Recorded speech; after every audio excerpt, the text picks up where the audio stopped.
hagamos algo radical. Vayamos delante del Señor. Sabes, muy a menudo tengo que confesar, muy a menudo estoy tan absorto en los detalles de último momento, terminando ciertas diapositivas, asegurándome de que los proyectores estén bien, todas esas cosas en las que a menudo me meto, sin poder hacer lo más importante. Lo que todos debemos hacer es nunca entrar en la palabra de Dios sin orar, incluso si tomamos una Biblia para leer. Siempre rezas primero, porque es algo sobrenatural, no intelectual. Inclinemos nuestros corazones. Padre, te damos gracias por este privilegio de reunirnos para estudiar tu palabra. Oramos, Padre, para que abras nuestros corazones y vidas a tu palabra, y oramos, Padre, para que tu propósito se cumpla en cada uno de nosotros al emprender esta exploración de tu preciosa palabra y al comprometernos con tus manos en el nombre de Jesús. Amén. Bien, bueno, estamos en Génesis, sesión 8. Y como tuvimos una sesión introductoria, la octava sesión es el séptimo día. Entonces, nuestro segmento de la semana de la creación tiene en realidad 8 sesiones de duración. Y entonces, en cierto sentido, esta es una conclusión de lo que podríamos llamar la unidad 1 del Génesis. Es la conclusión de lo que algunos llamarían la semana de la creación. El siguiente segmento importante serían los primeros 11 capítulos. Al mirar el libro de Génesis, los primeros 11 capítulos son distintivos. Algunas personas los llamarían prehistoria. Porque la historia realmente comienza en un sentido histórico con Abraham, el llamado de Abraham, capítulo 12. Entonces encontrarás muchos comentarios. Serán los primeros 11 capítulos del Génesis, y luego desde el 12 hasta el final, porque en cierto sentido cambia todo su estilo. ¿Pero dónde? En el séptimo día, y ese es obviamente el capítulo 2. Hemos tomado 7 sesiones para completar un capítulo. Entonces, veamos, hay 50 capítulos en Génesis, entonces me parece que serán 350 sesiones. No, obviamente no será lineal. Solo estoy bromeando. Comenzamos con la introducción donde hablamos de la autoría y demostramos que sabemos quién escribió el libro del Génesis a pesar de que hay personas con doctorados y H2 o 4 detrás de su nombre que tienen otras teorías, porque nada menos que el Señor Jesucristo nos dijo quién escribió el libro. ¿Sabes? Eso es bueno suficiente para mí. Y hablamos un poco sobre la naturaleza del tiempo. De hecho, hemos llenado toda la serie con pequeños segmentos de física y demás. A muchos les sorprende que cuanto más se sabe sobre la ciencia real, las fronteras de la ciencia real, no las conjeturas y las teorías de la gente, sino lo que realmente creemos que sabemos sobre el universo, cuanto más se sabe sobre eso, más cómodo se lee el capítulo. Francamente. Pero el día 1 hablamos sobre la luz y también exploramos algunas conjeturas sobre esa área. Habló de la naturaleza, el segundo día, los estiramientos, los cielos, la naturaleza del espacio mismo. Y cuanto más sepas sobre eso, más cómodo te resultará el texto. Y luego llegamos al comienzo real de la vida, la vegetación, etc., o la química molecular. Tocamos un poco el principio antrópico. Y nos adentramos en las estrellas y los planetas, la hipótesis de la nebulosa y algunas de las tonterías que todavía se enseñan en los cursos de astronomía. Eso es probablemente una tontería. Y luego llegamos a los peces y las aves, el comienzo de los animales como tales y la falacia de la evolución. Volvimos a tocar eso, la biodiversidad. Nosotros hablamos acerca de los animales y el hombre la última vez, la creación de Adán. En cierto sentido, ese es el clímax del proceso creativo de Dios. Hablamos de las evidencias del diseño y conversamos un poco, exploramos sobre la arquitectura del hombre. Eso en sí mismo es todo un tema, pero lo abordamos aquí. Esta vez estamos en Sabbat, sábado, como quizás lo llamaríamos, el séptimo día. Y en cierto sentido vamos a tomar todo el capítulo 2. Nuestros temas principales serán, por supuesto, el señor y la señora Man y varias cosas más. Así que entremos en acción. Ahora de nuevo, a modo de revisión, hemos intentado proporcionar un mapa del proceso creativo en términos de su avance gradual hacia el orden desde el caos. Entropía es un término elegante para referirse a la aleatoriedad o el desorden. Y hoy vemos que los términos ere y vocar significan tarde y mañana, pero, como la mayoría de las palabras, tienen un origen antiguo que es algo oscuro. Pero la raíz erep sugiere caos o desorden. Y en cierto sentido, cuando el día llega a su fin y las cosas se oscurecen, es más difícil discernir el orden y demás. Y creemos que esa palabra originalmente significaba caos o desorden y a través del uso pasó a significar noche. Y bukur, que es todo lo contrario de eso, es decir, las cosas son discernibles. Por la mañana, cuando comienza la luz, comienza el crepúsculo, puedes mirar a tu alrededor, de repente puedes ver dónde estás. Por cierto, esto es muy visible si alguna vez has ido de camping. Ya sabes, a menudo puedes ir a un campamento, puedes llegar después del anochecer y prepararlo lo mejor que puedas. Pero cuando te levantas temprano por la mañana, descubres todo tipo de cosas que no habías discernido antes. R.B. Bowker, este concepto, es mucho más visible si tienes esas experiencias. De todos modos, R.B. Bowker son el primer día, el día 1. Y nuevamente, significan tarde y mañana, pero también es una forma extraña de designar un día porque un día iría de tarde en tarde. La mayoría de los lectores suponen que R.B. Bowker, bueno, eso es solo designar el día. Bueno, eso significa que sus días eran solo noches. No, creemos que originalmente tenía un significado ligeramente diferente. Se ha perdido a través de los siglos. Pero en cualquier caso, el primer día tuvimos, por supuesto, la creación de la luz. Hablamos de las paradojas de luz. El día 2, segundo día, hablamos sobre el cuarto estado del plasma a medida que ordenamos los átomos y se convierten en moléculas, etc. Y luego nosotros, ese fue el día 2. Y luego en R.B. Bowker, vimos la Tierra, la vegetación, etc. Y tenemos el día 3. Y luego, en el cuarto día, tenemos los planetas. Es interesante que la vegetación se creó antes de que se eliminara el Sol. Pero en cualquier caso seguiremos adelante. Y luego tenemos las dos clases de animales en las que nos enfocamos, criaturas marinas y aves, etc. Hablamos sobre eso. Y luego llegamos al clímax, en cierto sentido, y ese es el sexto día, la creación de Adán, entre otras cosas. Los mamíferos también, pero nos centramos en Adán. Pero ahora llegamos a un día muy extraño y he leído esta reseña, sé que la recuerdan de ocasiones anteriores, principalmente para dejar claro este punto. El séptimo día no tiene R.B. Bowker. Lo cual es una primera pista, por cierto, de que el significado real de esas palabras puede haber sido anterior a su uso como tarde y mañana, como se usan comúnmente hoy en día en hebreo. Pero el séptimo día ciertamente no continúa porque vamos a descubrir cuando miramos el texto que Dios descansó no dice que está descansando, descansó en otras palabras, es un intervalo y, sin embargo, no tiene un invocador de adverbio.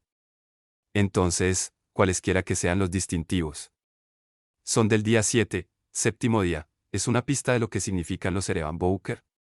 Y entonces no hay R.B. Bowker porque en el séptimo día Dios terminó la obra que había hecho. Entonces, los R.B. Bowker que tomamos al menos como una conjetura son denotaciones de pasos para infundir diseño en el universo. Pero sigamos adelante. Saltemos y miremos el texto. Génesis capítulo 2, primeros 2 versículos. Así fueron acabados los cielos y la tierra, y todo el ejército de ellos. Y en el séptimo día acabó Dios la obra que había hecho. Y reposó el día séptimo de toda la obra que había hecho. Y quiero que notes que dice descansado, no el descansando. Algunas personas dicen que estos días son realmente épocas. Estamos en el séptimo día.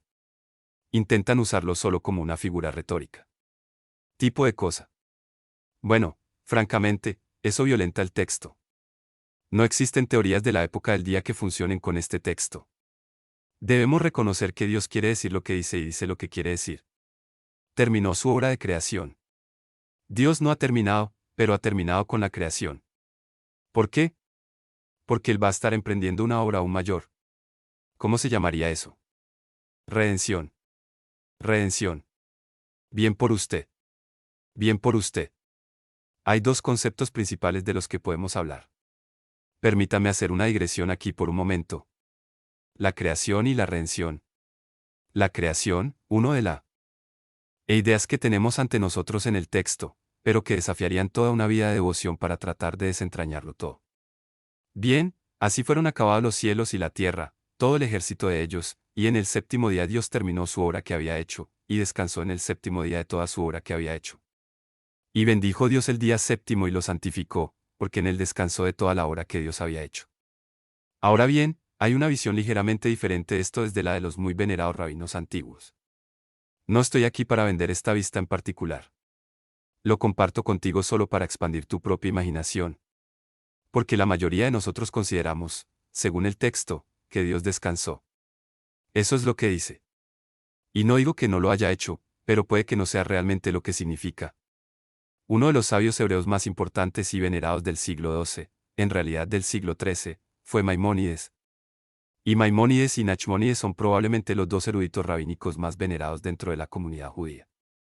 En su famosa obra llamada Guía de los Perplejos en la parte 1, capítulo 67, al tratar este versículo, ve lo que el hebreo realmente implica es que el Creador provocó un reposo que abarcara el universo. No es Dios quien realmente descansa, Él está imponiendo un descanso al universo, es la idea del hebreo en la mente de los antiguos expertos. Bueno, eso es bastante provocativo y tengo varios libros escritos sobre todo este tema porque cuando miramos el campo de la termodinámica, hay algunas leyes básicas que se aplican a toda la ciencia. La primera ley con la que la mayoría de ustedes está familiarizado, la conservación de la materia. Estar libre de eso. Nuestra conjetura es que pudo haber estado libre de eso antes de Génesis 3. Verás, eso puede ser parte de la maldición que vamos a estudiar en nuestra próxima sesión. Pero el énfasis principal que quiero transmitir es que todo lo que sabemos o creemos saber acerca de la creación es desde Génesis 3 en adelante. Porque Pedro dice que el viejo mundo pereció. De hecho, el mundo del que habla era el mundo del diluvio. Esa es otra cosa a la que llegaremos cuando lleguemos al 6 en adelante. Pero esta idea de decadencia térmica, el calor siempre fluye de los cuerpos calientes a los cuerpos fríos, ya lo habrás notado. Si el universo fuera infinitamente viejo, la temperatura sería uniforme. Pero no es uniforme. De hecho, toda la energía en el universo es función de las diferencias de temperatura restantes. Entonces no es uniforme, por lo tanto no es infinitamente viejo y por lo tanto tuvo un comienzo. Hay una lógica muy simple e irrefutable. Y por eso, por supuesto, también está destinado a un final. Aunque no quiero dar a entender que el final pueda ser el resultado de eso, el final puede ser una intervención. Naturalmente. Y hemos hablado de los grandes golpes en un extremo y muerte por calor en el otro. Así es como la ciencia limita nuestro universo físico y tratan de decir que hemos hablado de eso. Pero volvamos a esto. Leámoslos nuevamente en otro sentido. Dejemos de lado la física. Creo que ya hemos tenido suficiente física en la última media docena de sesiones. Así fueron acabados los cielos y la tierra y todo el ejército de ellos. El día séptimo terminó Dios la obra que había hecho y descansó el día séptimo de toda la obra que había hecho, y obtenga el versículo 3. Y Dios bendijo el día séptimo y lo santificó, porque en él reposó de toda la obra que Dios creó e hizo. Y tu problema con la idea de la creación en 6 días no proviene del Génesis. Puedes jugar con las palabras, con lo que podrían significar. Tu problema es Éxodo 20 versículo 11, donde Dios con su propio dedo escribió en piedra que fue en 6 días santificó el séptimo, así que de igual manera de santificar tu séptimo día. Entonces esto abre toda la caja de Pandora de lo que pasa con el Sabbat. Ahora me gusta empezar esto de una manera extraña. ¿Cuántos animales de cada animal llevó Noé al arca? ¿Alguien? 7 y 2. Bien por ti. Todo el mundo sabe 2, pero aquellos de ustedes que han hecho su tarea entienden que hay 7 porque tienen 2 de cada uno de los impuros, ¿verdad? Y obtienes 7 de cada uno de los limpios.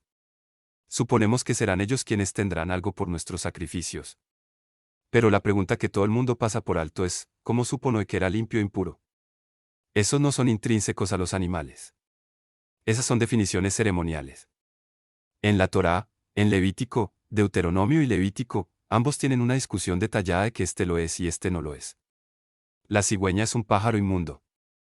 Y puedes intentar establecer algunos paralelos para tratar de agruparlos, pero descubrirás, al examinarlos detenidamente, que son muy arbitrarios. Algunas de ellas son cuestiones de higiene, pero no por eso se las llama limpias e impuras. Están definidos de esa manera. El punto es, ¿cómo lo supo Noé? Mira, tú y yo damos por sentado lo que sabemos sobre esas cosas de la Torá, de los 5 libros de Moisés, ¿verdad? No está muy lejos. De Moisés, ¿verdad? ¿Cómo supo Noé estos términos? ¿Alguna suposición? Fueron ordenados en el Edén. Se dieron por sentado. Verás por qué. Este es solo un ejemplo.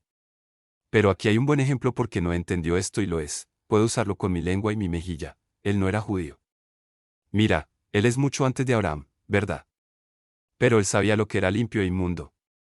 No entenderás Génesis capítulo 4, Caín y Abel, a menos que lo entiendas ahora. Estas eran definiciones ceremoniales. Están ordenados en Génesis, pero codificados en Levítico. ¿Tú conmigo? Ese es importante entenderlo porque es solo un ejemplo. Hay muchas ideas que tienen sus raíces en el Edén, ¿verdad? Limpio e inmundo siendo un ejemplo. Realmente no se nos ocurrió eso hasta Génesis 7, pero volvemos a Génesis 2, ¿no? El concepto de un pariente redentor está en Génesis porque Dios en el capítulo 3 le avisará a Adán que será redimido por la simiente de la mujer. Vea usted, ahí está el primer indicio de que el plan de Dios y el hombre de Dios, él sabe que viene, tiene un pariente redentor en mente.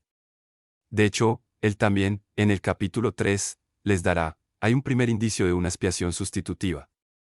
Nos ocuparemos de eso cuando lleguemos al capítulo 3. Pero la razón por la que estoy entrando en esto aquí es porque mi argumento es que el sábado fue ordenado en Génesis 2. ¿Lo viste en el capítulo? En el versículo 3. No confundas eso con el hecho de que también aparece en los 10 mandamientos y aparece como un emblema importante para la nación de Israel. ¿Me sigues? No se limita a ellos. Dios ordenó el séptimo día, el Sabbat, en Génesis 2. Ahora, déjame tranquilizarte. No voy por el camino adventista del séptimo día, ¿vale? Porque hay todo tipo de opiniones sobre el tema del sábado para los gentiles, especialmente. Y hay muchas, muchas variaciones de eso. Y no estoy aquí para enviarte un paquete en particular. Solo quiero dejar este punto. Quien piense que se trata de un tema sencillo no lo ha estudiado. No es nada sencillo. No estamos bajo la ley y voy a enfatizar eso antes de que termines. Entonces, si alguno de ustedes está recibiendo una pequeña mariposa, ¿dónde está Chuck? Dirigiéndose con esto. Ten cuidado, déjame hacerte saber eso. Pero al mismo tiempo, vamos a hablar aquí con bastante franqueza sobre algunos de estos diferentes puntos de vista. Mira, tu problema no es Génesis, tu problema es Éxodo 20. Porque en 6 días el Señor hizo los cielos y la tierra. Está claro en el contexto aquí que Él espera que entendamos lo que quiere decir con días. No está hablando de días de 1000 años, está hablando de días. ¿Son 24 horas o 25? No sé. Ese es otro tema, ¿a quién le importa? Porque en 6 días el Señor hizo los cielos y la tierra, el mar y todo lo que en ellos hay, y reposó el séptimo día. Por eso el Señor bendijo el séptimo día y lo santificó. ¿Cuándo hizo eso? Al séptimo día. Allá atrás. Está conmemorado en los 10 mandamientos. Recuerda el día del sábado. En otras palabras, significa que no te está diciendo algo nuevo, solo te está recordando que lo santifiques. ¿Me sigues? Bueno, es sábado. Dios bendijo el séptimo día y lo santificó porque descansó de toda la obra que había creado y hecho. Y Éxodo 20 versículo 8 dice, recuerda. El día de reposo para santificarlo. Tiene la intención de dejar de lado este día. Bueno, está establecido aquí en Génesis 2, pero quiero demostrarles que se practicaba antes de que se dieran los 10 mandamientos. Y haces eso en Éxodo 16. ¿Recuerdas cuando ellos, en Éxodo 16, ahora están fuera de Egipto, tienen hambre, necesitan ser alimentados, y en Éxodo 16 se proporciona este fenómeno peculiar llamado maná? Pero si lees Éxodo 16 les dice que lo recolectas durante 6 días, pero al sexto día recolectas el doble. Mucho porque no habrá ninguno el séptimo día. ¿Me sigues? Si intentas guardarlo cualquier otro día, se estropea. Pero el sexto día, puedes conseguir el doble para atravesar el mar. Se supone que solo debes tomar la ración de un día. ¿Me sigues? Bueno, dejando de lado el tema del maná, ese es otro estudio completamente diferente. Reconozca que entendieron esto como una práctica. El día de reposo era un día reservado antes de que se les diera la ley. No se les da la ley hasta el capítulo 20 del Éxodo. Lo del maná pasó en capítulo 16 del Éxodo. Entonces creo que debemos reconocer que en las Escrituras, la observancia de un día y 7, el Sabbat, precedió a todo lo demás. De hecho, hay muchos expertos que creen que Enoc, Noé y muchos otros, mucho antes de que Moisés entendiera un día y 7. El calendario babilónico tenía un día en 7. Eso es demasiado para eso.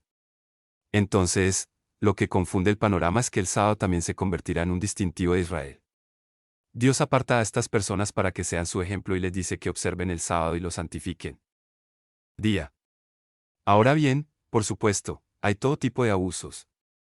Realmente no hicieron un muy buen trabajo en esto y por eso los profetas realmente hablan sobre esto. Isaías condenó la hipocresía de los adoradores en el capítulo 1 de Isaías, entre otros lugares. Él definió la verdadera observancia del sábado como apartarse de los propios caminos y placeres y deleitarse en el Señor. Eso es todo lo que es. Para tomar 6 días haz lo tuyo, el séptimo día resérvalo y centra tu atención al menos en el Señor. Ese era el concepto. Isaías 58 trata eso. Allá hay otros profetas también que levantan sus protestas contra el abuso de Jeremías, Ezequiel, Amós, etc. La destrucción de Jerusalén y el cautiverio de los judíos en Babilonia, de los que tanto leemos en las Escrituras, se debió a su profanación del sábado, entre otras cosas. De hecho, porque estuvieron en cautiverio durante 70 años. 2 Crónicas 36, verso 20 y 21 te dice que la razón por la que estuvieron en cautiverio por 70 años es porque durante 490 años no cumplieron con el año sabático. Entonces Dios dice que me debe 70. Y esa no es la broma de algún comentarista. Está expresado al final de 2 Crónicas 36. Compruébalo. Dios toma en serio sus instrucciones para el sábado y los años sabáticos. Ahora bien, no estoy sugiriendo que estemos legalmente obligados a seguir esas reglas. No me malinterpreten, pero sí tenemos la impresión de que Dios quiere que entendamos que Él toma el sábado en serio. Y lo que Él busca no son las reglas, lo que Él busca es nuestro foco de atención. Mira, en tiempos posteriores pervirtieron el sábado con sus tradiciones. Bueno, eso por supuesto llevó al exilio. Oseas predijo que Dios hacer que los sábados de Israel cesen debido a su infidelidad en Oseas capítulo 2. No estaba destinado a ser permanente. Isaías y Ezequiel enfatizan eso. Si bien los condenan por no guardar el sábado, señalan el día en que algún día será restaurado. Todas esas promesas, el milenio y demás, fueron estímulos para que algún día esta nube se disipe. Nehemías se sorprendió cuando finalmente llegó a Jerusalén y se dio cuenta de lo bajo que habían caído. Él instituye en Nehemías 13 un montón de reformas. Nehemías es un gran libro sobre liderazgo. Es todo un líder. Pero él instituye reformas relativas al sábado.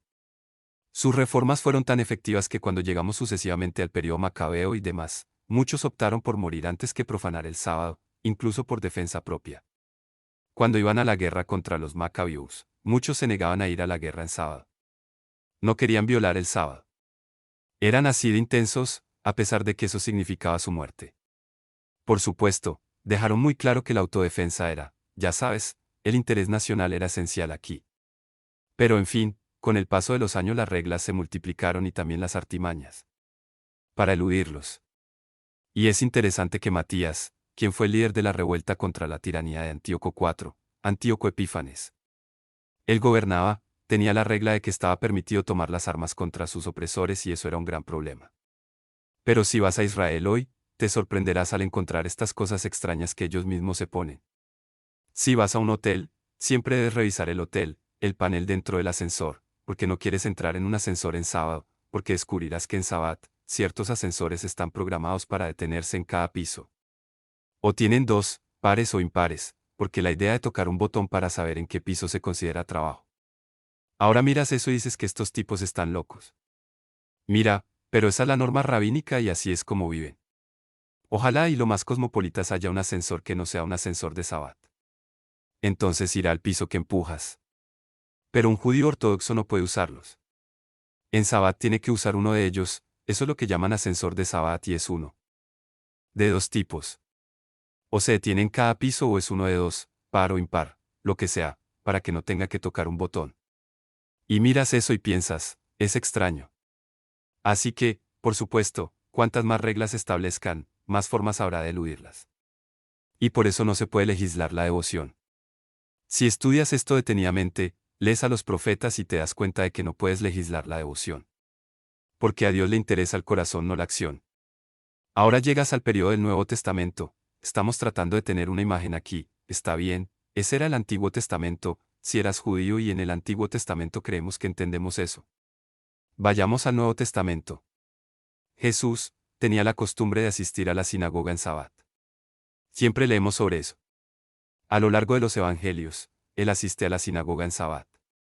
Y enseñó, Jesús enseñó, la autoridad y validez de la ley del Antiguo Testamento de muchas, muchas maneras. De hecho, lo amplificó de maneras que dan miedo. Lo llevó incluso un metro más. Dijo, vivo según los 10 mandamientos. No creo que lo hagas, pero la gente afirma que sí. Vivo según el sermón de la montaña. Ah, de verdad. ¿Crees que los 10 mandamientos están lejos? Lea el sermón del monte porque va directo al corazón. Reinterpreta los 10 mandamientos de una manera realmente aterradora. Ahora bien, Su énfasis siempre estuvo no en la observancia externa de la ley, sino en el cumplimiento espontáneo de la voluntad de Dios, que subyace a la ley. Quieres entender la ley para entender cuál es la voluntad de Dios, pero lo que quieres hacer es ser consistente con la voluntad de Dios, no con la letra de la ley.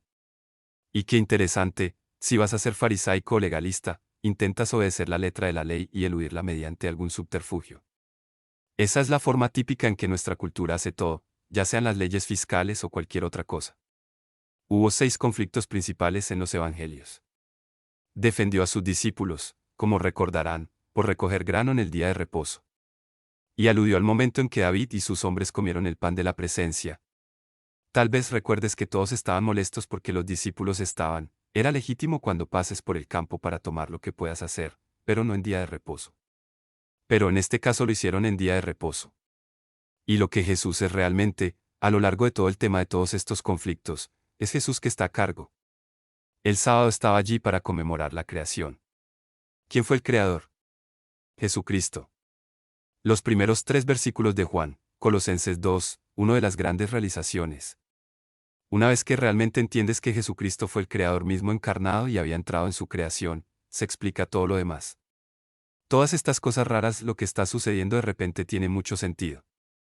En otra ocasión recordó a sus críticos que los sacerdotes en el templo profanaban el sábado y eran considerados inocentes en Mateo capítulo 12. En otras palabras, está señalando que hay una diferencia entre la ley ceremonial y la ley moral. Colocó el mandamiento del sábado en la categoría de ley ceremonial. La necesidad humana tiene prioridad sobre los requisitos ceremoniales. También hizo referencia a la circuncisión de un varón en el día de reposo. Debido a que hicieron eso, señala que hay casos en los que el sábado fue hecho para el hombre, no el hombre para el sábado. Ahora es interesante. De hecho, expresó enojo contra aquellos en Capernaum que mostraban más preocupación por la observancia puntillosa del sábado que por un ser humano privado del uso de una mano. Él curó la mano seca y todos están molestos porque violó el sábado. ¿Dónde están sus valores? Y por cierto, eso lo vemos hoy. ¿Cuántas personas bien intencionadas en el movimiento ecologista están más preocupadas por alguna oscura polilla que por la alimentación de las familias y demás?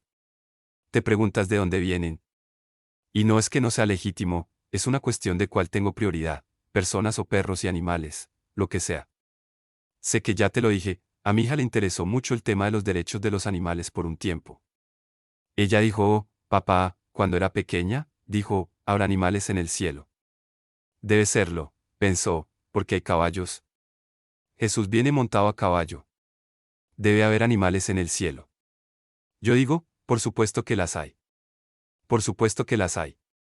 Sabemos que hay gatos en el cielo. Dice, ¿en serio, papá? Oh, absolutamente. ¿De dónde más conseguirían las cuerdas para las arpas? Ella casi me golpea. En otra ocasión Jesús reprendió al jefe de la sinagoga que se indignó cuando sanó a una mujer que tenía un espíritu de enfermedad durante 18 años. Hace 18 años que tiene este problema, la sana, y el gobernante de la sinagoga está muy molesto por lo del día de reposo, ¿sabes? Jesús afirmó su señorío sobre el sábado. Y déjame darte un ejemplo que no encontrarás en ninguna lista en la mayoría de los comentarios. Estos 6 son muy conocidos. Hay otra ocasión que necesitas entender realmente, es Juan 2, cuando convierte el agua en vino. Todo el mundo está familiarizado con esa cosa, pero hay un par de cosas que debes entender. Nadie lo sabía excepto sus discípulos. Fue un trato interno, por así decirlo. Pero hay que entender, para entender lo que estaba pasando allí, hay que entender qué agua usó. Él usó el agua de purificación, lo que significa que la casa era la casa de un sacerdote, por cierto, y tenían esta agua que se trataba especialmente ceremonialmente en el templo, pero está allá arriba en Caná. Y se usaba para propósitos ceremoniales muy, muy especiales, perdónenme. Y él usa esa agua para convertir el agua en vino. Está demostrando a su grupo interno privado que los invitados no sabían lo que pensaban que era solo vino, fueron muy elogiosos. Los discípulos que estaban prestando atención de repente se dieron cuenta de que se estaba declarando más alto que la Torá. Él es el Señor, no solo del sábado, Él es el Señor de la purificación, del agua y de todo lo demás. Esa es una de las primeras pistas que obtienes con quien estamos tratando aquí. Hubo 7 curaciones en sábado. Lo demoníaco en Cafarnaúm en Marcos 12, la suegra de Pedro en Cafarnaúm nuevamente, Marcos 1. Ambos estaban en Marcos 1, disculpe. El hombre impotente en Jerusalén en Juan 5, El hombre con la mano seca en Marcos 3, pero también registrado en Mateo 12. La mujer que estaba encorvada, eso fue en Lucas 13. El hombre con hidropesía en Lucas 14. El hombre nacido ciego en Juan 9. 7 curaciones fueron en sábado. Entonces algunas personas dicen, bueno, Jesús siempre lo hacía en sábado. No, esos están grabados porque fueron muy controvertidos. Porque estaban en sábado. Y en Marcos 1 hay una curación en domingo, no en sábado, sabbat. Así que no. Da la impresión de que estos 7 están registrados, que son los únicos. Algunas personas dicen que siempre lo celebraba en día de reposo. Eso no es cierto. Hizo uno y quedó registrado en Marcos. Aunque no fuera por otra razón, ese no era el problema. Curiosamente, la razón por la que son controvertidos es porque se hicieron en el día de reposo. Y el sábado fue hecho para el hombre, no el hombre para el sábado. Marcos 2, 27. Jesús es Señor del sábado. Tengamos esto en cuenta a medida que avancemos en este tema tan espinoso. En la iglesia primitiva, los cristianos, por supuesto, eran judíos leales. No sorprende que tengamos un evangelio judío de líderes judíos, de una Biblia judía con un rey judío y un Mesías judío. Necesitamos entender nuestra herencia. Todo beneficio que ustedes y yo como gentiles tenemos se deriva del pacto de Abraham y todo lo que de él se deriva. Ahora estos primeros cristianos eran judíos y adoraban diariamente en el templo en Jerusalén. No entenderás el libro de Hebreos hasta que comprendas el dilema del judío antes de la caída del templo en el año 70 DC. Desde la crucifixión hasta el año 70 DC, hay una ventana allí que es extraña para un judío. Porque el templo todavía está en funcionamiento y los sacerdotes ordenados por Dios están haciendo las prácticas ordenadas por Dios. Es difícil, están en una situación difícil. Realmente no entenderás los hebreos bíblicos hasta que entiendas eso. Pero de todos modos, adoraban en el templo durante el día y después también asistían a los servicios en la sinagoga. Hechos 9, 13, 14, 17 y así sucesivamente. Reverenciaban la ley de Moisés. Los primeros cristianos eran judíos. Eran judíos mosaicos. No eran judíos talmúdicos. Eran la ley de Moisés. Hechos 20, deja eso muy claro. Había disputas cuando los gentiles comenzaron a convertirse en cristianos. ¿Qué se les impuso? Es comprensible que haya un gran debate, porque fue un gran debate. Eso se resuelve en Hechos 15, de qué requisitos tenía que cumplir un cristiano gentil, y el sabbat no era uno de ellos. Bueno, eso no fue un problema. Hubo solo una cantidad mínima de cosas en las que acordaron y se incluyeron en cartas de autorización. Hablemos de Pablo y el sábado. Pablo consideraba la ley como un yugo de esclavitud del cual el cristiano había sido liberado. Ese es todo el impulso de Gálatas, todo el impulso del libro de Romanos. De hecho, probablemente puedas encontrarlo atacado directa o indirectamente en todas sus epístolas. La ley era un yugo de esclavitud del cual el cristiano era liberado. De eso se trata la buena noticia. Muchas de las cosas de la ley eran proféticas. Eran tipológicos. Eran para enseñar. Y si realmente quieres entender eso, obtén nuestro paquete informativo sobre las 7 fiestas de Moisés y profundiza en eso. Pablo no hizo distinción entre ley moral y ceremonial. Todo era parte del antiguo pacto, que fue aniquilado en Cristo. 2 Corintios 3 y 14 es un ejemplo. Encontrarás muchos versículos que dicen lo mismo. De hecho, en Colosenses 2 y 14, dice que el acta de estas ordenanzas fueron clavadas en la cruz. Está usando un modismo de prisión. Cuando te declararon culpable, tenías una deuda con la sociedad. Ese era un instrumento de deuda real. De ahí viene el término. Tenías una deuda con la sociedad.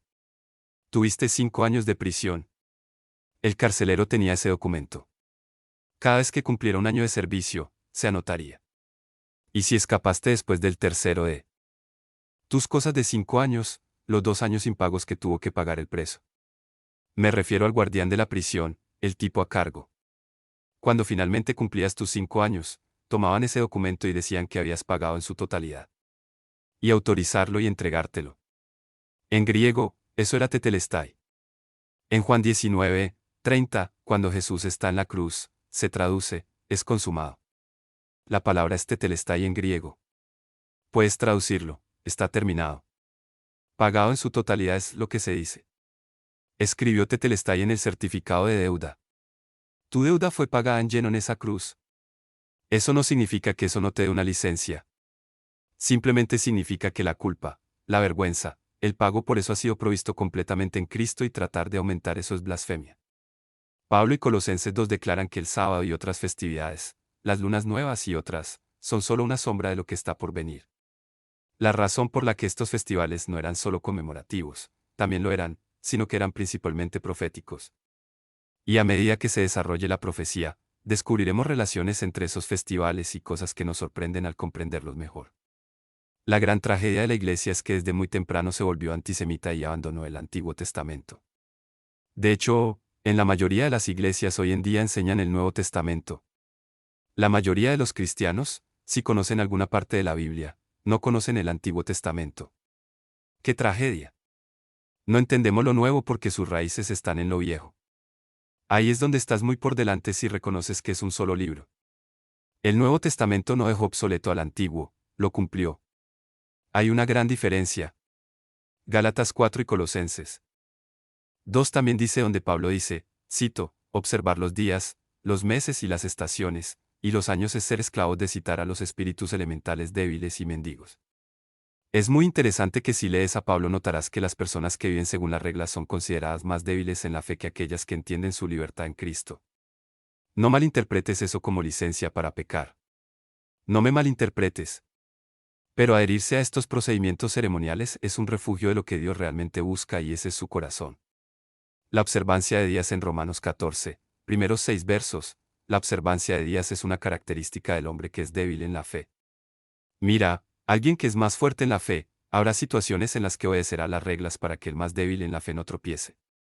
Pero observe quién es el más débil en la fe, el que sigue las reglas. Los más fuertes en la fe pueden obedecer las reglas con deferencia para no ofender a los más débiles en la fe. Observe esa lógica en Romanos 14 y en otros lugares, Pablo trata con eso. Ahora la pregunta, ¿qué pasa con la práctica apostólica? Mucho después de su resurrección, como siempre señalo, se apareció a sus discípulos 4 domingos consecutivos. Entonces, de ahí sacan la idea de que el domingo se convierte entonces en el día de conmemoración de su resurrección. No estoy criticando eso, estoy diciendo que aquí es donde se mantiene. De hecho, Pentecostés, que es el nacimiento de la iglesia, fue por definición un domingo. Así que esos son los argumentos que justifican por qué practicamos el domingo. No voy a exagerar, no me malinterpreten, pero creo que es un error suponer que el domingo reemplaza al sábado. Son dos cosas diferentes. Y elegimos, apropiadamente, honrar la resurrección del Señor celebrando el domingo. Ningún problema con eso. No lo estoy menospreciando. Pero hay un puente que la iglesia ha cruzado y para el cual no puedes encontrar apoyo bíblico. Ese domingo de alguna manera reemplazó al sábado. No según la ley, no me malinterpretes. Ahora algunos sostienen que la ascensión ocurrió un domingo, pero eso es un problema porque con 40 días entre la resurrección y la ascensión, no hay 40 días entre dos domingos, ¿vale? Lo he probado, no funciona. Se reunieron un domingo por la noche en Hechos 20, versículo 7, pero el domingo por la noche era realmente su lunes, ¿no? Es interesante. Ahora, siempre citarán, la gente está en esta patada, siempre cite 1 Corintios 16, 1 y 2, el primer día de la semana, cada uno de vosotros acueste junto a él, y almacene a su Dios según haya prosperado en él. ¿Por qué? Paul dice, así que no habrá reuniones cuando yo venga. Entonces, si vas a construir tu caso sobre eso, ese es el único hilo que tienen para tratar de decir, vaya, deberíamos, que adoran en domingo. No, hicieron su colecta un domingo, por lo que no estarían recolectando cuando Pablo estuviera de visita. Hay otra cosa, siempre afirman que nunca vemos a Cristo reuniéndose con sus discípulos. En cualquier otro día. Bueno, eso no es cierto porque en Juan 20 versículo 26, después de 8 días aparece nuevamente. No tenemos 8 días entre los domingos, ¿verdad? De cualquier manera. Ahora, todo el mundo dice, bueno, ¿qué hizo la iglesia primitiva? Seré franco con usted, no me importa lo que hizo la iglesia primitiva. He leído, tenía un montón de diapositivas, Ireneo, todos estos diferentes padres de la iglesia, y todos tienen diferentes puntos de vista. Si revisas todo eso, de todos modos no obtienes una imagen clara, pero también tienes el otro problema. Cuando lees las 7 letras, 7 iglesias en Apocalipsis 2 y 3, lo que llama la atención es que cada uno de esas 7 iglesias se sorprendió con su boleta de calificaciones. Entonces, No podrían haber ido por buen camino. Todos tenían algún problema u otro. Todos quedaron sorprendidos. Los que pensaban que lo estaban haciendo bien, no lo estaban. No lo eran en absoluto. A los que pensaban que no les estaba yendo bien, les iba bien. Lo que aprendí de esas 7 cartas, entre otras cosas, muchas otras cosas en realidad, es que ya en el año 96 desde la iglesia estaba confundida. Así que no los usaría como modelo. Libro de los Hechos, claro, pero luego no lo creo. Sabemos por la iglesia primitiva que estaban llenos de errores. Oregón tenía su hermenéutica alegórica, que claramente no es bíblica, pero sentó las bases para cosas como el amilenialismo de Agustín, que se convirtió en la escatología no solo de la Iglesia católica sino también de las iglesias protestantes reformadas. Y cualquiera que vuelva a estudiar las Escrituras, el amilenialismo es una crítica del carácter de Dios. Dice que no cumple sus promesas. Entonces son un problema. Entonces no usaría la iglesia como modelo. Utilizo la palabra de Dios como modelo. Por cierto, hay algo más que debes entender: el creciente antisemitismo en aquellos primeros siglos hace que sus opiniones sobre el domingo y el sábado sean sospechosas para mí. Porque el domingo sábado surgió gracias a Constantino, pero creo que fue bien recibido por aquellos que eran antijudíos. Verás por qué en un minuto. Constantino, figura muy importante que aparece aproximadamente entre el 274 y el 337. Líder increíble, emperador increíble, el emperador Constantino. El 27 de octubre del año 312 es en la famosa batalla del puente Milvane. Aparentemente tuvo una visión que decía: con este signo conquista, y derrotó a sus enemigos, lo que hizo el gobernante del mundo. En realidad era su padre, pero no entraré en todo eso ahora. Originalmente era un devoto del sol y fue a adorar al gran templo del sol en las montañas Bisaigas en la Galia, donde tuvo su primera visión, una pagana. Ha tenido varias visiones. Ahora bien, si estas fueron visiones reales que vio, tal vez lo fueron, o si fueron trucos de relaciones públicas en el camino, ese fue el estilo de ese día, ya sabes. Así que no estoy aquí para discutir eso, pero quiero que tú lo hagas. Entiendo, él provenía de un entorno adorador del sol. Ahora, en última instancia, hay que darle crédito: finalmente abolió la esclavitud. Abolió las luchas de gladiadores. Abolió los abortos y el asesinato de niños no deseados. Este tipo sí, era un tipo muy progresista. Abolió la crucifixión como forma de ejecución. Este es Constantino. Eso es impresionante, especialmente cuando se comprende la triste historia que lo precedió. Estaba tan frustrado con el paganismo de la aristocracia en Roma que trasladó la capital del mundo a Bizancio. La llamamos Nueva Roma, Constantinopla. Todo un tipo. Ahora necesitas entender lo que él estaba después. Estaba tratando de unificar este imperio del que se encuentra a cargo. Se enfrentó a unir un imperio que tenía 3 formas de adoradores del sol paganos. Dejemos de lado a los cristianos que eran ilegales y clandestinos, pero que crecieron muy ampliamente en el siglo IV. Estaban los cultos solares sirios del sol Inictus, el sol invencible, y también otro culto sirio llamado Júpiter Dolicnus, que es el dios romano de la tormenta. Ambos son adoradores del sol, pero de diferentes tipos. También existe el culto persa Mitra, el antiguo dios iraní de la luz. Entonces sí, son sol adoradores, pero hay 3 grupos diferentes en guerra de estos tipos que conforman su electorado. Y, dicho sea de paso, este es el mismo pragmatismo pagano que Mahoma empleó al sincronizar los 360 ídolos de la Kaaba en la adoración de Alila en el Islam. Pero esa es otra historia, pero aquí se trata del mismo tipo de reglas básicas de tratar de proporcionar cierta unidad. ¿Qué hace entonces Constantino? En 313 firma el Edicto de Tolerancia. Y de paso, déjenme explicarles el Edicto de Tolerancia. No lo logró. Los cristianos eran ilegales en la clandestinidad. Los hizo legales. Él no hizo que todos fueran cristianos. Hizo legal ser cristiano.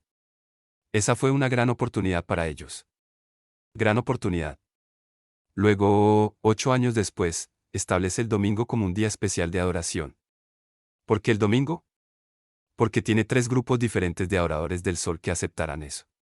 También se lo da a los cristianos, pensando que, ya sabes, reconocen el día de la resurrección. Parecía, y fue, un concepto unificador para el imperio. Algo muy práctico de hacer. Ahora, 4 años después, exhorta al público a abrazar el cristianismo. No. Hacerlo obligatorio. Él simplemente anima a las personas a convertirse en cristianos. Quizás se trate simplemente de una política astuta debido a su número. Todo tipo de eruditos tienen todo tipo de puntos de vista, y yo no estoy aquí para aclarar eso. Solo quiero que tengas una visión más amplia de la que a menudo se presenta. En 337 muere, pero es bautizado en su lecho de muerte. Lo que para mí arroja una nube sobre todas estas visiones cristianas que tuvo antes. Creo que pueden haber sido relaciones públicas muy simples, pragmáticas y políticas. Pero es bautizado en su lecho de muerte en el año 337 antes de morir.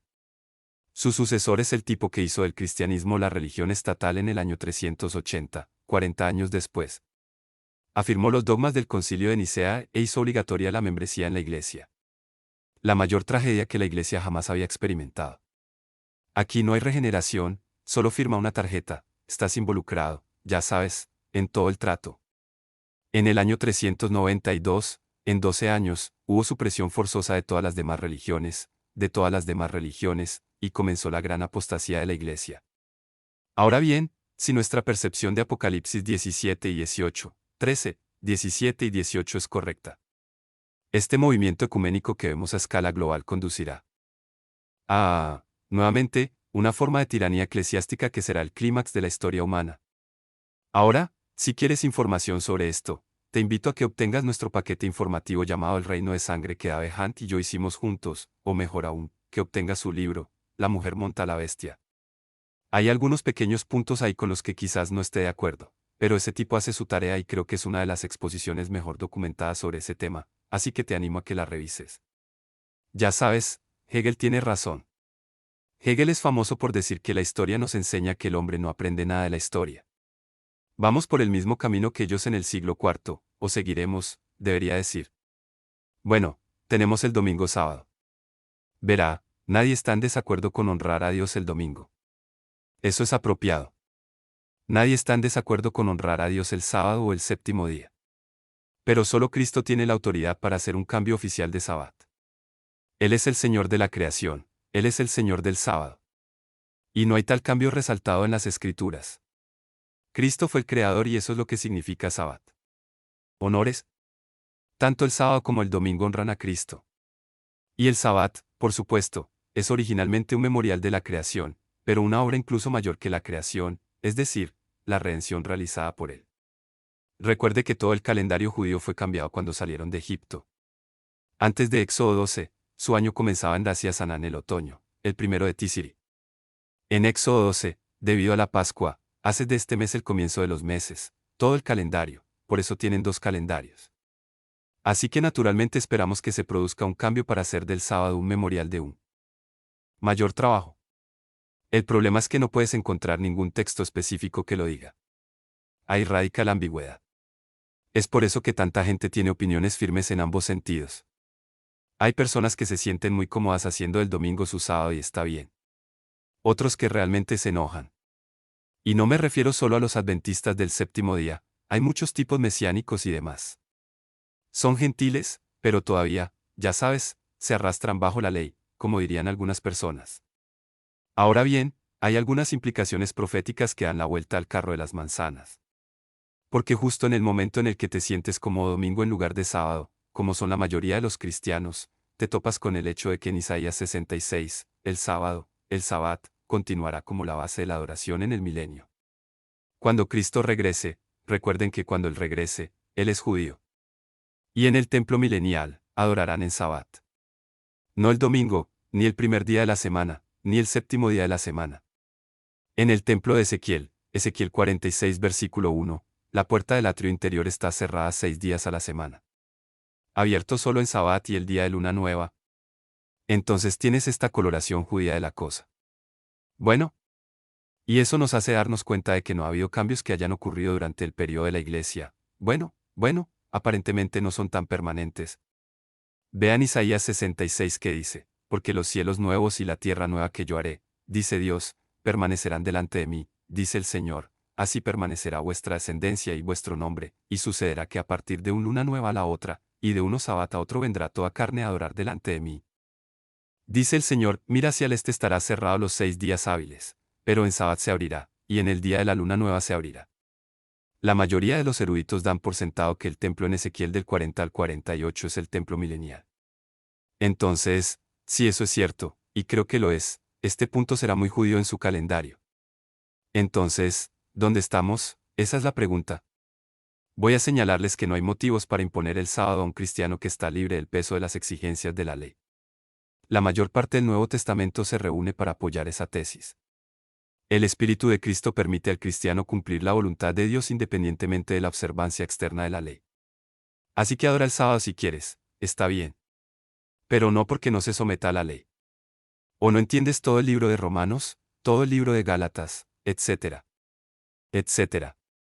El escritor de Hebreos realmente te aclara esto si lo lees con atención. El escritor de Hebreos alude al sábado como un presagio o un tipo del reposo de Dios que es herencia de todo el pueblo de Dios. Por lo tanto, tiene una implicación espiritual profética y más amplia. Entonces, en un sentido más amplio, se nos insta a esforzarnos por entrar en ese reposo, no las reglas del sábado, sino descansar y confía y permanece en la provisión de Dios para ti.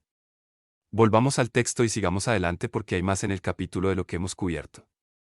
Estas son las generaciones de los cielos y de la tierra cuando fueron creados el día que el Señor Dios hizo la tierra y los cielos. Por cierto, este es el primero de 10 teledots o generaciones. Hay 10 en el libro del Génesis.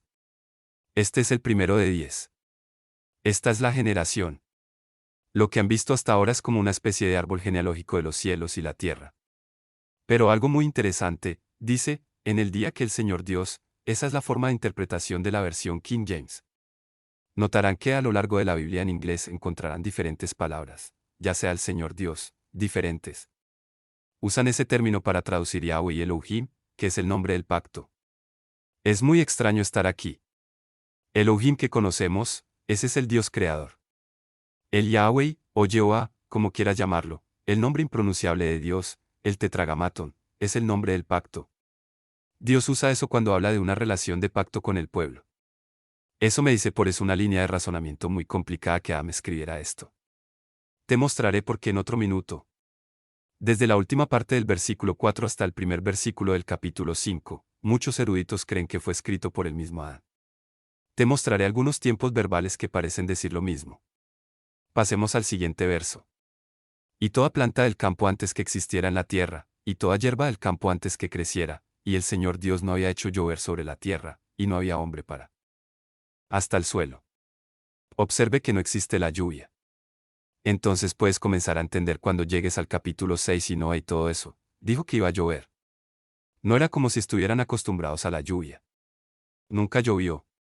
Todo el ciclo hidrológico era diferente. No sabemos mucho al respecto. Hay todo tipo de conjeturas. El Instituto de Investigación de la Creación en San Diego tiene todo un asunto sobre la teoría del dosel y todo eso. Ahora no estoy aquí para criticarlo. Es controvertido en sí mismo por parte de varias personas. Pero el punto es, si dice aquí, que no llovió, no hay un hombre para labrar la tierra, pero subió una neblina de la tierra, que regó toda la faz de la tierra. Entonces, de alguna manera, toda la vegetación, la planta, el animal, el reino, todo era diferente. Y aparentemente no necesitaba cuidados. El Señor Dios formó al hombre del polvo de la tierra. ¡Wow! Y sopló en su nariz aliento de vida, y el hombre se convirtió en alma viviente. ¿Sabes? Es muy interesante. Formó al hombre del polvo de la tierra. Ahora, no es eso obvio, excepto para un científico con mucha experiencia, pero todos los ingredientes de tu cuerpo se pueden encontrar en la tierra. La mayor parte es carbono, hidrógeno, oxígeno, calcio y una gran cantidad de oligoelementos. Pero lo interesante es que están bajo tierra. Ahora dices, ¿cómo lo saben? Ya sabes, no es un tipo obvio de observación, especialmente cuando lo llevas al límite y dices, es realmente cierto. Contemos los átomos. Y bajo investigación científica, lo comprobaron. Es muy extraño. Y ahora, juntar los elementos no le da vida. Dios le dio vida. Él. Es interesante que nadie haya creado nunca una sola célula. Cada célula del planeta Tierra deriva de una célula anterior. Nunca han podido crear, han jugado creando ciertas proteínas y esas cosas. No seguiré ese camino, ya hemos pasado por suficiente. Pero el punto es que comprendas que esto es único. Y por cierto, entiendan algo más, Adán es designado en Lucas como hijo de Dios, una creación directa de Dios. Tú y yo no lo somos, a menos que nazcas de nuevo, eso es otra cosa. Somos hijos de Adán, no hijos de Dios. Adán es muy singular, muy distintivo. El Señor Dios plantó un jardín en el Edén, al oriente, y allí puso al hombre que había formado. ¿Dónde estaba el jardín con respecto al Edén? Este de Edén. Ahora la mayoría de nosotros damos por sentado que el jardín del Edén se encuentra aproximadamente en el área del creciente fértil. Éufrates, Tigris, todo ese asunto. Bien, concedámoslo. Si allí estaba el jardín del Edén, ¿dónde estaba el Edén? Al oeste de allí. El jardín está al este del Edén, por lo que el Edén debe estar al oeste del jardín. ¿Está usted conmigo hasta ahora? ¿Qué está al oeste del creciente fértil? Israel. Sí. No estoy sugiriendo que eso sea exactamente el Edén, pero de repente estoy un poco intrigado por el hecho de que hay un terreno particular en el planeta Tierra que Dios llama suyo. El suyo, le ha puesto su nombre. Y Él se lo ha concedido a Israel como arrendatarios bajo condición de obediencia. No pertenece a la OLP, no pertenece a la ONU. Y nos equivocamos en nuestra política exterior, estamos metiendo el dedo en el ojo de Dios. Esa propiedad tiene unos orígenes muy, muy peculiares. Y tiene un destino muy, muy manifiesto. Pero sigamos adelante, versículo 9. Y Jehová Dios hizo nacer de la tierra todo árbol agradable a la vista, bueno para comer, también el árbol de la vida en medio del huerto, y el árbol de la ciencia del bien. Y el mal. Escucharemos más sobre eso en la próxima sesión. Pero aquí hay dos árboles en particular que al menos se destacan. Solo una reseña. De regreso a donde estábamos en Génesis 129 y hasta aquí hasta Génesis 2, 9 hay un pasaje de las Escrituras. La última parte del capítulo 1, la primera parte del capítulo 2. ¿Estás conmigo hasta ahora? Miramos esto la última vez. Si miras el hebreo y lo pones en una computadora, descubrirás que encriptados en hebreo mediante secuencias de letras apenas equidistantes hay 25 árboles que aparecen en la Biblia. Y lo fascinante de esto es que no solo aparecen en la Biblia, encriptados, sino que todos se agrupan alrededor del texto que habla de los árboles. Ahora bien, la posibilidad de que eso sea accidental es absurda. Es agudo. No sé qué haces con él. No te da ninguna idea nueva, excepto que creo que es una huella digital del Espíritu Santo. Que la estructura del lenguaje mismo tiene estas pequeñas cosas escondidas en él. Sigamos adelante porque el tiempo corre. Versículo 10. Un río salía del Edén para regar el jardín, y de allí se partía y se convertía en 4 brazos. El nombre del primero era Pisan, es decir, el que abarcaba toda la tierra de Abala, donde quiera que esté donde haya oro. Y por supuesto todo el mundo está intentando. Averigüe dónde está Jabala porque aparentemente hay oro allí. Hay oro en ellos, hay colinas.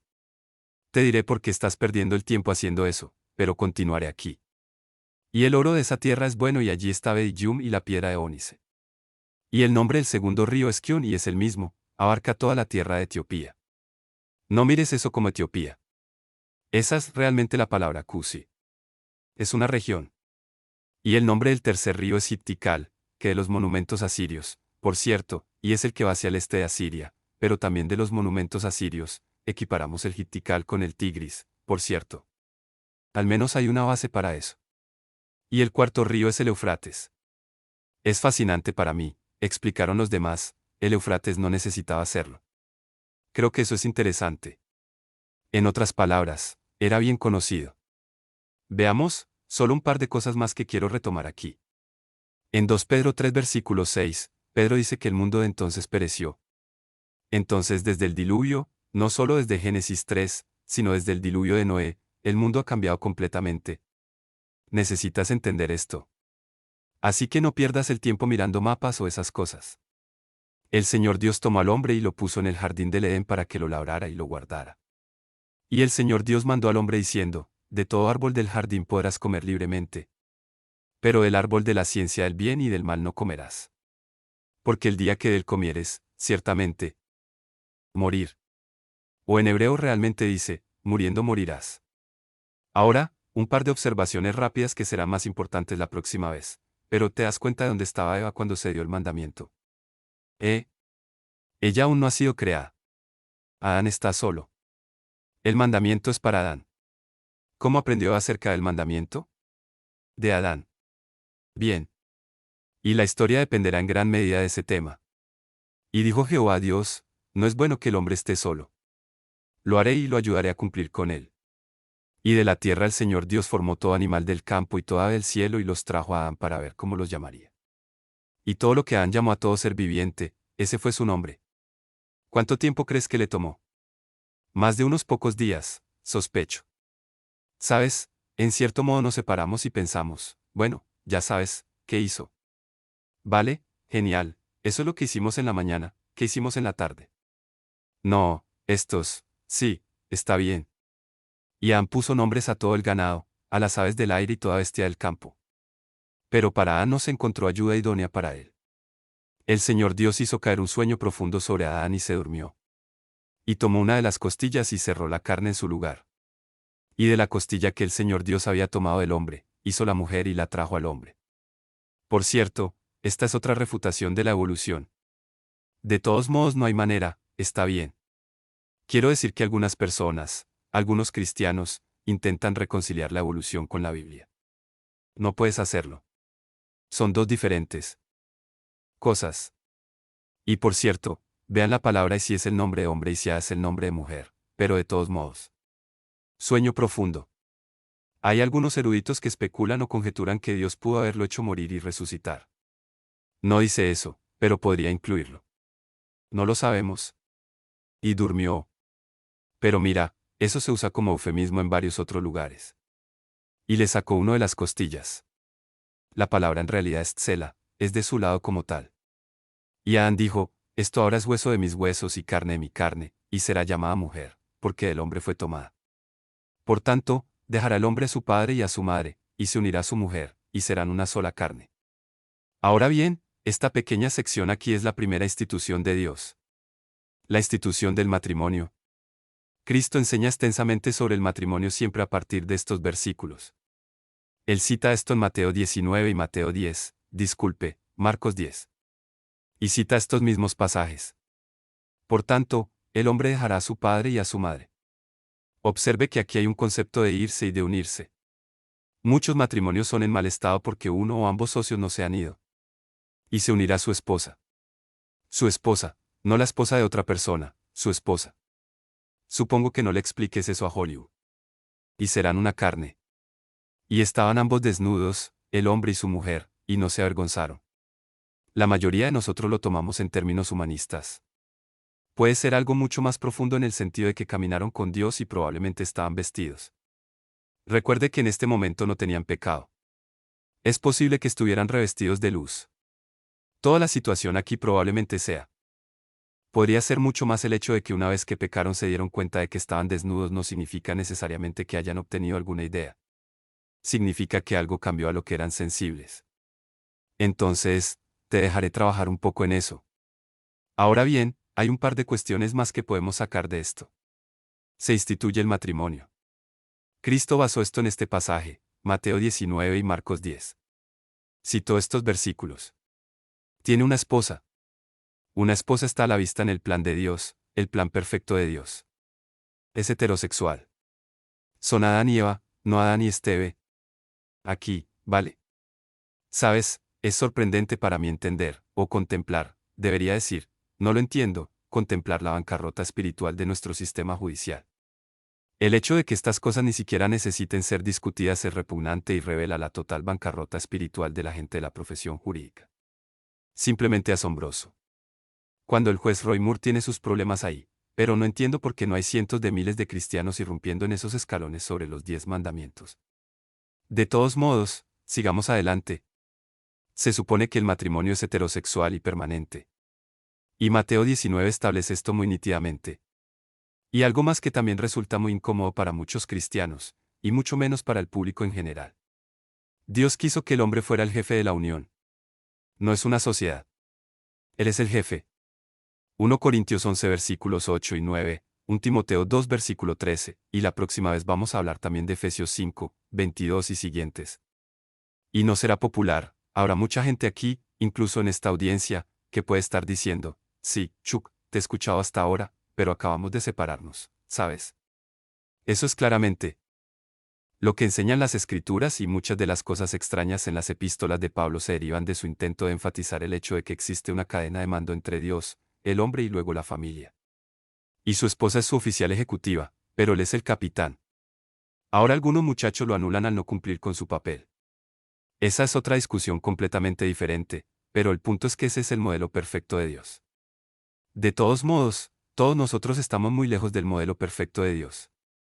Entonces, si hay personas entre nosotros que están divorciadas o en segundo matrimonio, Cristo murió por todos nuestros pecados. Todos ellos. Y no estoy tratando de incomodar a nadie en un segundo matrimonio, pero en las Escrituras está claro que el modelo de Dios, lo que establece su plan. Adán es el primer Adán. ¿Qué significa eso? Porque hay un último Adán, ¿cómo se llama? Jesucristo. Adán es un hijo de Dios. Lucas 4 versículo 38 designa eso porque él es una creación directa de Dios. Tú y yo somos hijos de Adán y por tanto estamos sujetos a la muerte. Pero si naces de nuevo. Jesús vino a los suyos pero los suyos no lo recibieron. Juan 1, verso 11 y 12. Pero a todos los que le recibieron, les dio potestad de ser hijos de Dios. Una vez que realmente entiendes lo que significa ese término, entonces entonces estás en Cristo y demás. Hay toda una segunda creación aquí. Eres una nueva creación si estás en Cristo. Adán es una figura del futuro, y lo dice en Romanos 5 y 14 y 2 Corintios 5 y 21, pero hasta que lleguemos al siguiente capítulo no tienes idea de hasta dónde llega eso. Pero un par de pistas justo antes de llegar. Allá. La novia que tuvo Adán fue pagada con una herida en su costado. ¿Notas eso? ¿Le suena familiar eso a una lanza clavada en el costado de nuestro Señor en la cruz? Tengo algunas vibraciones, ¿eh? Hay novias gentiles en las Escrituras. Es interesante, Eva y Adán, por supuesto, Rebeca y Isaac, Asadat y José, Séfora y Moisés, Rahab y Salmón, y Ruth y Booz. Recuerde, la madre de Booz era Rahab. Ella era una moabita. En cada uno de estos casos hay un tipo, modelo o presagio de una novia gentil. Ese es interesante para mí que no haya ninguna muerte registrada. No digo que no murieron, no me malinterpreten. Pero el Espíritu Santo de muchas maneras, nos sorprenderá en el libro del Génesis como el Espíritu Santo parece intervenir para editar el texto para que se ajuste a un modelo más amplio.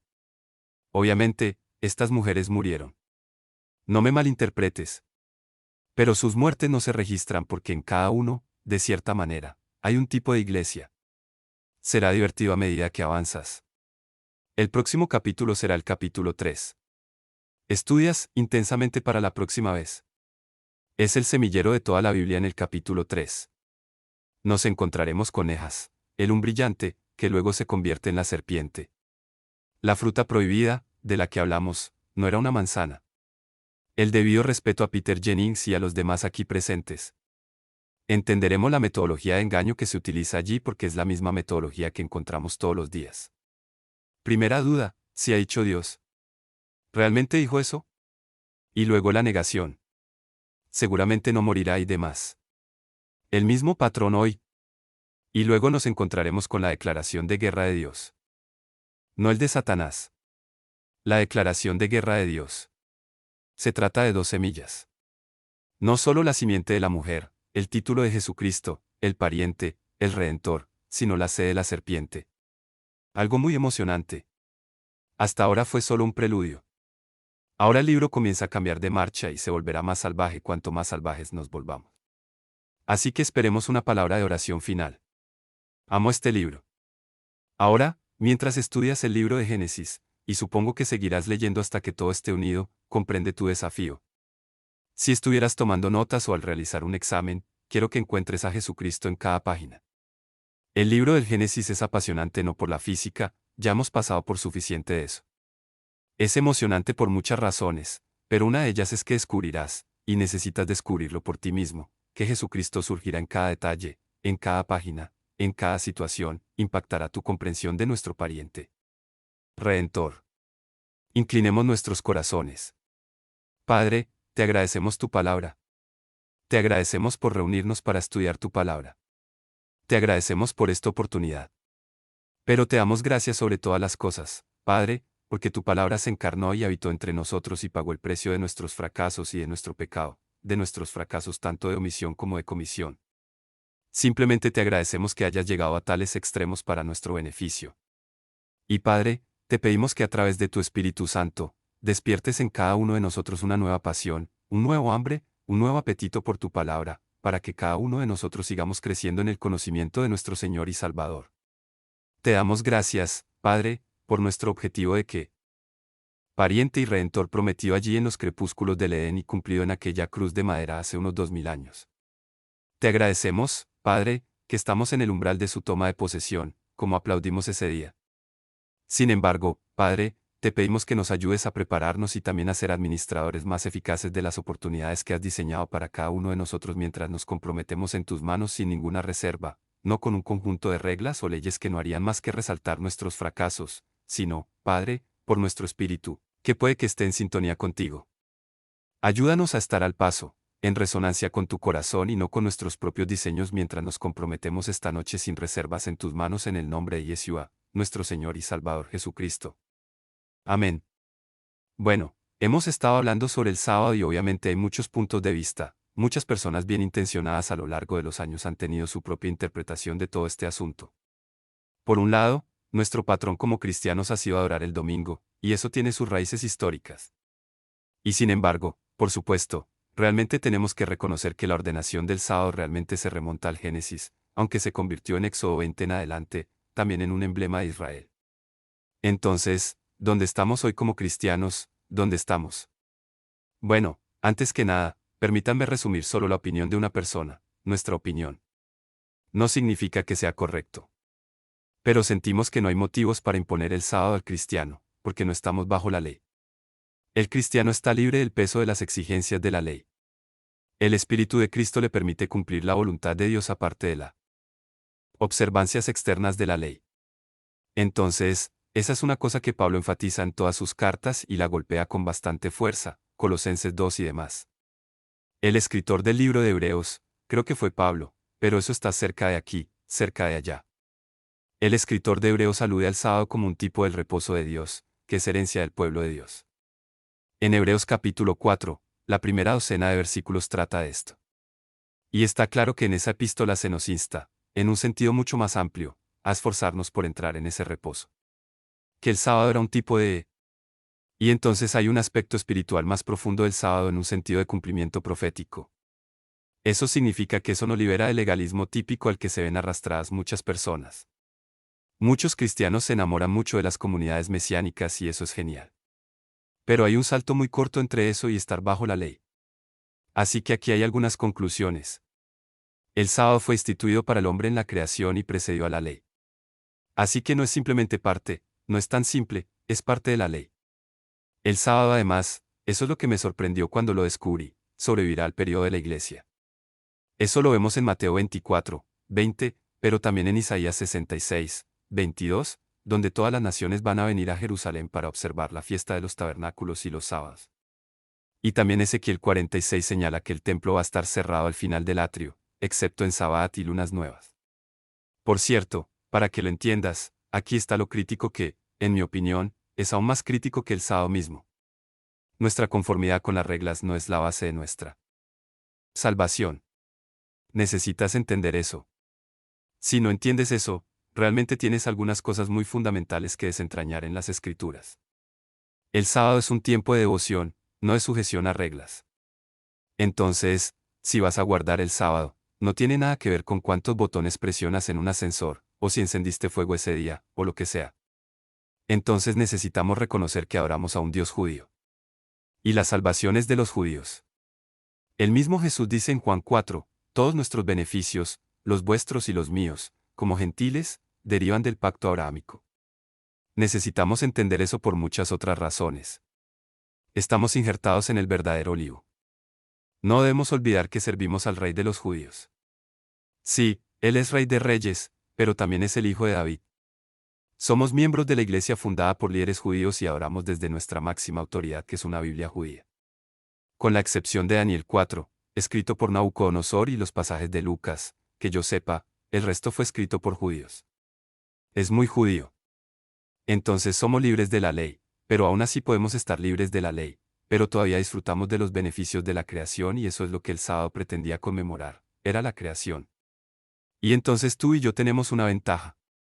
Tenemos 2 días disponibles para nosotros. Tenemos el séptimo día para conmemorar la creación, por así decirlo, y así decirlo. Y también tenemos el domingo libre para la mayoría de nosotros, que es el día para celebrar la redención, la resurrección. Y entonces ambos son apropiados. Y aunque el papel del domingo como día de la adoración es históricamente discutible, eso no es ni aquí ni allá. Es un día en el que podemos detenernos y celebrar la resurrección. Ahora la pregunta que acecha en cada una de nuestras mentes es, ¿podemos disfrutar de los beneficios del sábado sin estar bajo la ley? Esa es la clave. Encontré a la mayoría de las personas en uno de dos casos. O no reconocen el sábado o están atrapados en todo un asunto de reglas.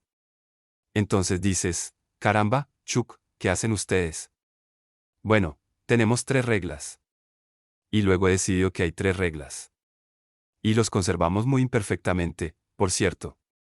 Desde el atardecer del viernes hasta el atardecer del sábado, intentamos reservar tiempo para el estudio, la meditación y un alejamiento de nuestras rutinas habituales, cualesquiera que sean. Ahora se pone un poco gris, porque nuestra rutina habitual es estudiar, porque eso es lo que hacemos, escribimos y hablamos y demás. Pero aún así, desde el atardecer del viernes hasta el atardecer del sábado, intentamos hacerlo por separado. A veces, francamente, tenemos una pequeña casa rodante y salimos a Farragut, que está a menos de 1 hora de distancia. ¿Hemos reservado un lugar allí y simplemente lo usaremos? Como la escapada psicológica. Todavía tenemos nuestras computadoras portátiles en la mesa del comedor y seguimos buscando las escrituras y haciendo cosas que en cierto sentido son el producto de nuestro trabajo. Y nuestro refugio allí es el sacerdote del templo que también trabajaba en Sabbat. Pero tratamos de apartar ese tiempo la mayor parte del tiempo separado de nuestras rutinas normales. Esa es la regla número 1. Regla número 2, decidimos que cualquier cosa que hagamos, lo haremos juntos. Ella no hace lo suyo y yo hago lo mío. Ambos podemos decidir estudiar nuestras cosas por separado, pero hagamos lo que hagamos, intentamos hacerlo juntos. ¿Tú conmigo? Esa es la regla número 2. Regla número 1, reservamos el tiempo. Regla número 2, intentamos hacer todo lo que hacemos juntos. Regla número 3, ¿puedes adivinar cuál es? No hay otras reglas. Y, obviamente, debido a los horarios de viaje y otras presiones, esto a menudo se ve obstaculizado. Esta buena intención a menudo se ve frustrada porque yo estoy tomando un avión o ella está tomando un avión o lo que sea. Pero básicamente nuestro enfoque de la vida es tratar de apartar el Sabbat, el sábado, como un tiempo para el Señor. No obedeciendo reglas. Ya sabes, preparamos la cena, lo que sea. Más a menudo intento llevarla a salir a algo, no necesariamente a algo demasiado extravagante, pero aún así también le doy un respiro. Intentamos que sea un día especial. Pero no solo un día especial de descanso, un día para centrarse en él. De eso se trata realmente. Y eso no satisfará a los adventistas del séptimo día, y ciertamente ha causado cierta preocupación entre algunos de nuestros amigos en las comunidades cristianas más tradicionales, pero ese es nuestro compromiso entre los dos. Tratamos de observar ambos días. Nuestra observación del domingo es generalmente son muy variados porque tenemos muchas iglesias con las que estamos enredados. No estamos regularmente en ningún uno. Distribuimos nuestro tiempo con diferentes. Entonces tenemos un estilo de vida peculiar desde ese punto de vista. Pero tratemos de hacer Sabbat, el sábado, no porque seamos judíos, no seamos una comunidad mesiánica per se. Puedo decirles francamente que si íbamos a hacer algo, resolvimos cuando movimos esta geografía que no íbamos a competir con las iglesias. Íbamos a intentar ser un respaldo o un respaldo para ellos. Por eso es que nosotros no hagas cosas los miércoles por la noche o los domingos por la noche porque es cuando la mayoría de las iglesias tienen algo que hacer. Por eso también no hemos organizado otra beca aquí en esta área. Porque nuevamente queríamos ayudar en lugar de competir con las becas existentes por aquí. Y lo hemos hecho durante 10 años, de la forma en que lo estamos haciendo. De hecho, francamente, probablemente seamos más conocidos a nivel nacional e internacional que a nivel local. Pero en cualquier caso, si, francamente, fuéramos a hacer algo en la iglesia, francamente probablemente lo organizaría el viernes por la noche. Porque creo que escritural. Creo que fue entonces cuando se conocieron, el viernes por la noche. Pero lo haría por algunas razones pragmáticas. Eso deja el fin de semana libre para las familias, los proyectos y el campamento, lo que sea. Y de todos modos, esa es nuestra forma de pensar. No significa que tengamos razón, pero la gente ha estado preguntando, así que pensé en incluir esto en las sesiones. Entonces Dios te bendiga.